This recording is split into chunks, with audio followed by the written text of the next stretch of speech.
Hey all, welcome back to Awful Stories. I'm Matt, and make sure to leave a like and subscribe for daily videos. The first story we're going to cover is titled, While Being Intimate, My Boyfriend Did Something I've Told Him Not to. This was posted to the relationship advice subreddit by a user named Psychodelico. We've been dating for a few months, but this was our first time having sex. He didn't have a condom, I didn't either.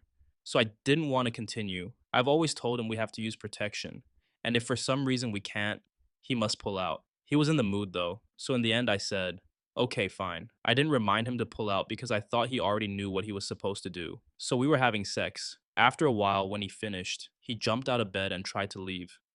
I stopped him and asked what he was doing. He said he needed to clean up. I asked, clean up what? Where did you finish? He said in his hand. I didn't believe him at all.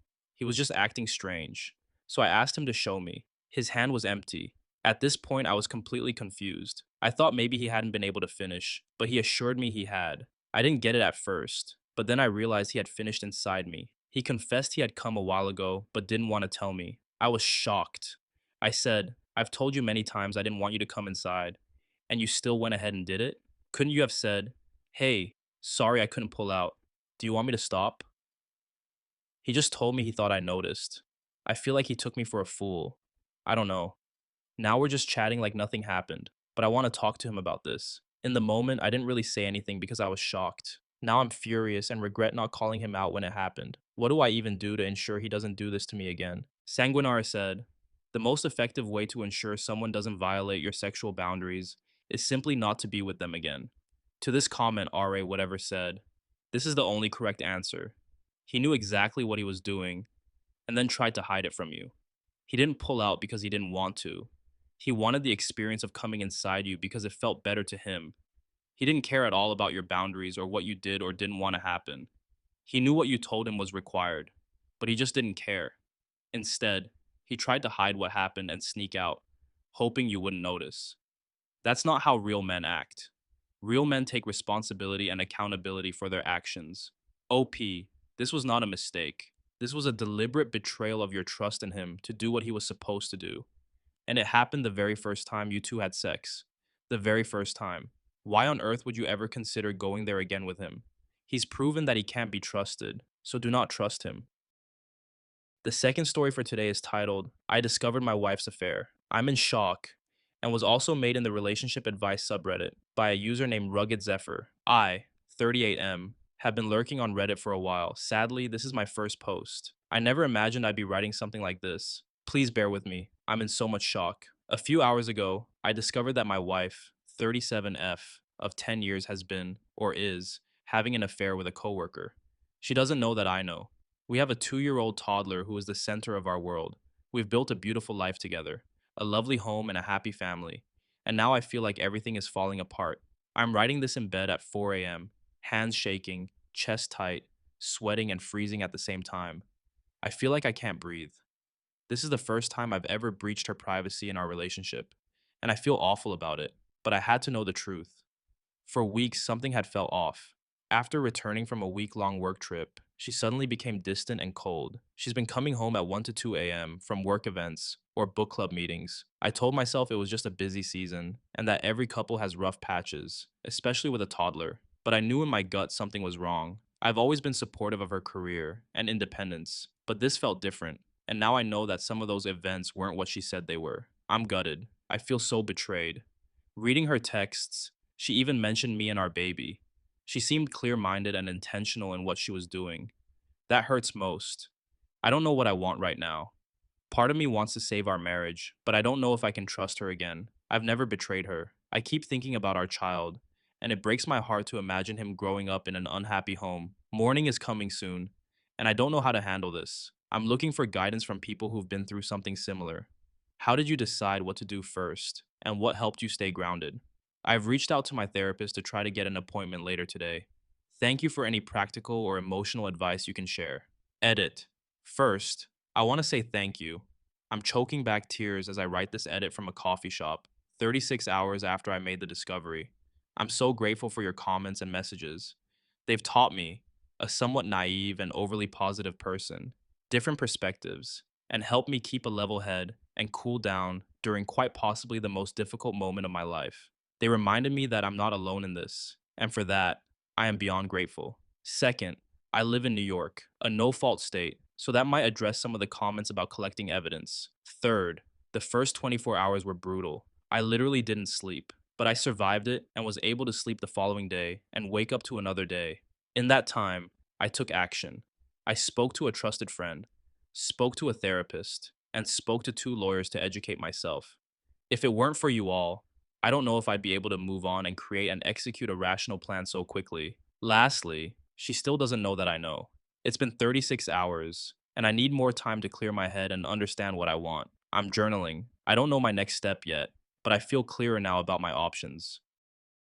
The shock of finding out your wife, your partner for a decade, your co architect of what felt like a stable family life, isn't an affair, especially with a coworker, is a level of heartbreak that's hard to put into words. You build a life together, you create a family, and then, suddenly, it's like the ground gets yanked out from under you. The way OP describes the physical symptoms, the shaking, the pressure in the chest, the sleepless nights, that is pure trauma.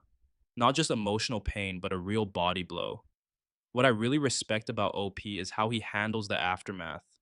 Not rushing to confrontation, not exploding, but giving himself space to process. That takes an unreal amount of self control and maturity. Most people would be driven by the urge for answers or justice or just some small relief from the hurt. But OP's instinct is self preservation. It's so easy to tell someone to get angry and make a scene.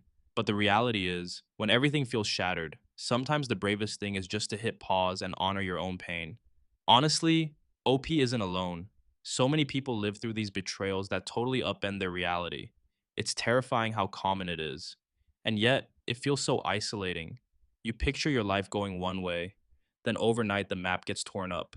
My take: OP's decision to not react with immediate chaos isn't weakness, it's a kind of strength, a refusal to let the betrayal define his next move, a holding of dignity in the middle of disaster. Cutting his losses is brutal, yes, but sometimes it's the most honest way to begin clawing his way back to a sense of self and safety. The bouncy ball said, "It's awful that you have to go through this. Sadly, trust builds slowly and fades quickly. It's better for a toddler to grow up with separated parents than with parents who hate or resent each other." To this comment, OP said, "Thank you. Is it really better for a toddler to grow up with separated parents? I have so much difficulty fathoming that. My child needs me. Is it possible not to hate or resent each other after this? At least for the sake of raising a child."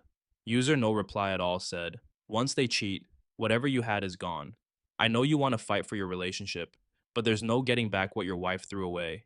Gather evidence, get a lawyer, get tested for STDs, and get a DNA test for your child. I know it seems extreme, but trust me, your wife broke her moral compass, and it's never going to work again, no matter the sunk costs." This third and final story is titled AITA for refusing to sleep in a garage at a family memorial when wealthier relatives have better accommodations. This was posted to the AITA subreddit by a throwaway account. A close family member recently passed away, and we're gathering for their memorial service. This person was always very kind to me and made me feel valued. They left me some money in their will. I haven't received it yet, but their daughter inherited significantly more. We're talking millions. The family member coordinating lodging sent out arrangements for where everyone's staying. His daughters, couches and living rooms. Me, the garage, with an air mattress or lounge chair, next to a makeshift toilet being installed in the corner. I have fibromyalgia, so sleeping on an air mattress or a lounge chair is going to cause me significant pain. I didn't even mention my condition at first because I assumed the setup would be obviously uncomfortable for anyone. Here's what makes this harder: the relative who inherited millions rented a house nearby. When I asked if there was space there, they said it was full because they're flying in a friend to serve as a personal chef for their group. Plus, they have other families staying with them. I can't afford to rent my own place, and I can barely afford the flight. I really want to attend this memorial. This person meant a lot to me and would have wanted me there, but I also feel like I'm being treated as less important than everyone else. This has been a pattern. Growing up, other cousins got bedrooms while I always got couches or air mattresses. I have CPTSD, so I'm worried I'm being entitled or falling for beggars can't be choosers. Am I wrong for saying I can't attend if the garage is my only option? Milk Doll said, "I don't want you to sleep on an old mattress in the garage like someone's unwanted dog. I understand you want to attend the memorial, but I don't want you to have to do it with people who clearly don't care about you at all. I think it would be better to hold a memorial where you are." Gather people who actually love you, get a picture of the person you've lost, and share stories about them from the safety and comfort of your own home. You don't have to grieve in a garage with nothing but your own bucket. Those wealthy relatives may have more money, but their hearts are empty. Prelude Girl said, NTA. Sleeping on an air mattress in a garage next to a makeshift toilet isn't roughing it. It's a degrading message your relatives are sending you. You're not being dramatic, and this isn't a beggars can't be choosers situation. You're a grieving family member, not something to be stored in a garage.